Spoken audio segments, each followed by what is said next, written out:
আসসালামু আলাইকুম প্রিয় অনার্স প্রথম বর্ষ শিক্ষার্থীরা, আশা করি তোমরা ভালো আছে। অনার্স প্রথম বর্ষ যার অর্থনীতি বিভাগ আছো এবং যাদের হিসাব বিজ্ঞান, অ্যাকাউন্টিং বা ম্যানেজমেন্টে স্টুডেন্ট আছো, তাদের জন্য আজকের এই ক্লাসটা অনেক গুরুত্বপূর্ণ একটি ক্লাস। এটা লক্ষ্য করে এটা তোমাদের একটা বই, এটা কিন্তু হিসাব বিজ্ঞান বা অ্যাকাউন্টিংয়ের একটি সাবজেক্ট, ব্যষ্টিক অর্থনীতি। আর তোমাদের ব্যষ্টিক অর্থনীতি একটি অধ্যায় আছে, অধ্যায়টা কি? উৎপাদন অধ্যায়। এই উৎপাদন অধ্যায়ের একটি গুরুত্বপূর্ণ প্রশ্ন, কুমড়াসপান প্রান্তিক উৎপাদন বিধি কাকে বলে? আর এই প্রশ্নটা শুধু অ্যাকাউন্টিং বা ম্যানেজমেন্টের জন্য নয়, এটা আমাদের যারা অর্থনীতি প্রথম বর্ষ আসো বা অর্থনীতি বিভাগ, তোমাদের জন্য অত্যন্ত গুরুত্বপূর্ণ একটি প্রশ্ন। তাহলে আজকে আমরা জানবো কুমড়াসপান প্রান্তিক উৎপাদন বিধি কাকে বলে, এবং এটা একটি ছক ও চিত্রের সাহায্যে আমরা কুমড়াসপান প্রান্তিক উৎপাদন বিধি ইনশাল্লাহ ব্যাখ্যা করব। তাহলে চলো আমরা জানি কুমড়াসপান প্রান্তিক উৎপাদন বিধি কাকে বলে। আমরা কি জানি?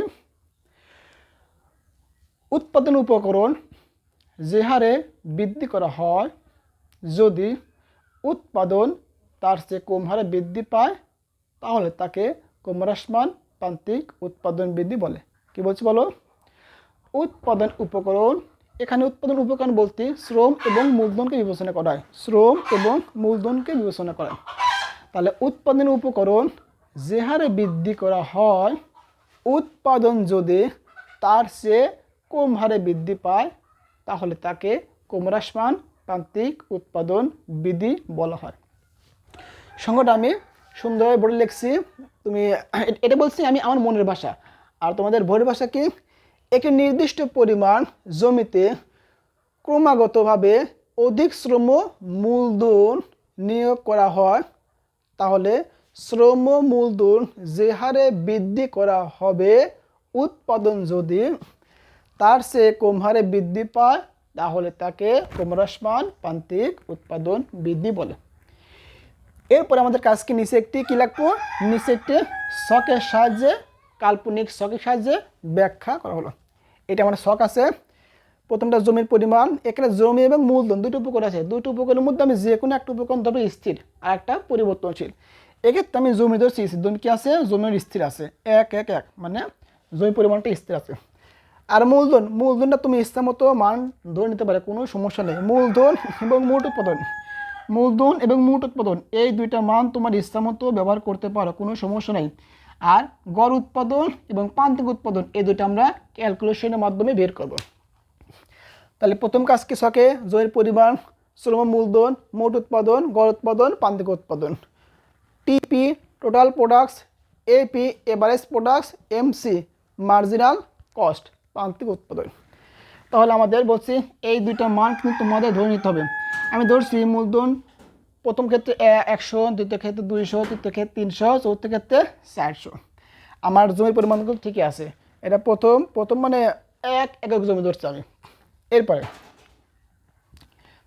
মোট উৎপাদন প্রথমবারে 15 একক, দ্বিতীয়বারে 32, তৃতীয়বারে 42, চতুর্থবারে 48 আছে। এইটা কিন্তু আমি ধরছি আমার ইচ্ছা মতো ধরছি, এই মানটা কিন্তু মূলধনের পরিমাণ এবং কত মোট উৎপাদন। আর আমরা মান বের করবার কারণ বলো গড় উৎপাদন এবং প্রান্তিক উৎপাদন।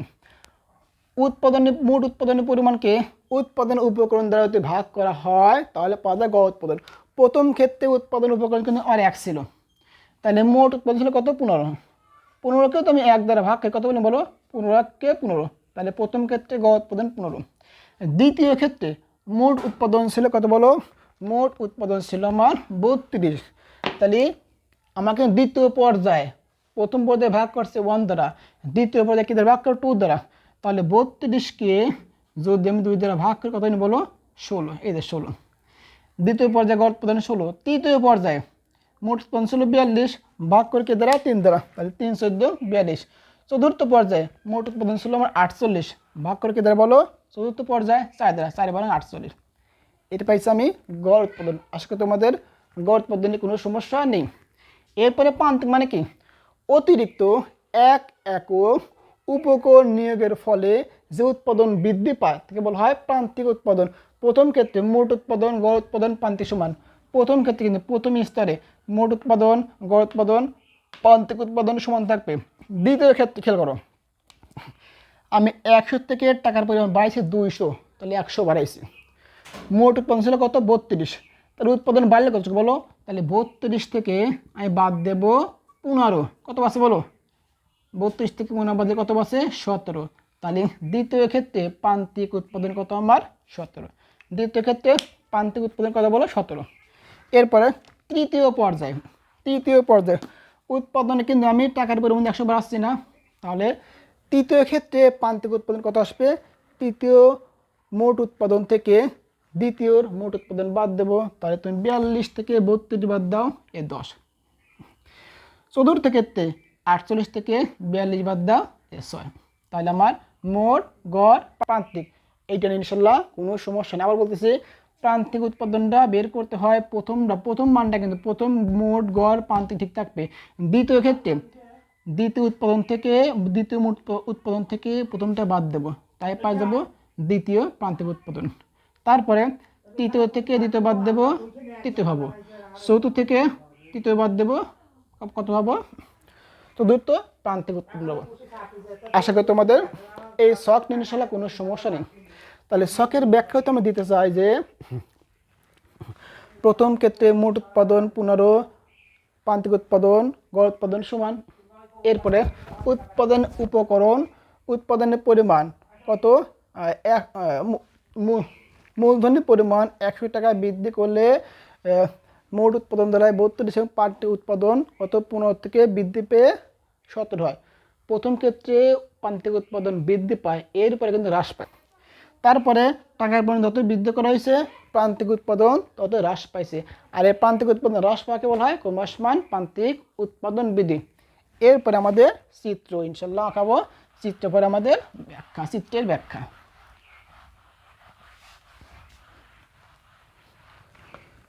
তাহলে আমরা চিত্র অঙ্কন করি। আবার বলতেছি, তোমাদের ম্যানেজমেন্ট বা অ্যাকাউন্টিং এর বই কিন্তু এটা, তোমাদের বই থেকে আমি তোমাদের সমাধান করতেছি। আমরা চিত্র অঙ্কন করব।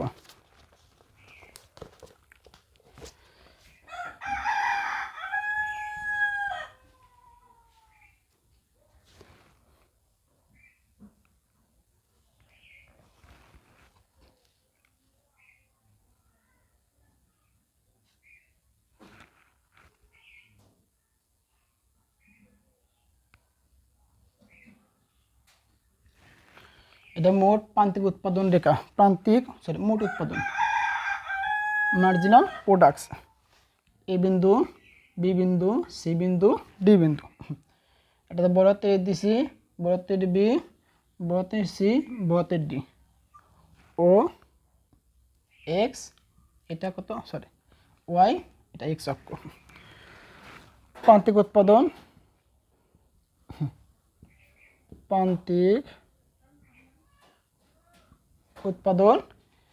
কি বলবো? ভূমিকে শ্রম ও মূলধন। একটু খেয়াল করো, চিত্র ব্যাখ্যাটা কীভাবে দেবো? প্রথম ক্ষেত্রে কিন্তু আমার মোট উৎপাদন ছিল কিন্তু এরপরে মোট উৎপাদন সর্বোচ্চ হইতে, তারপরে কিন্তু মোট উৎপাদন কি?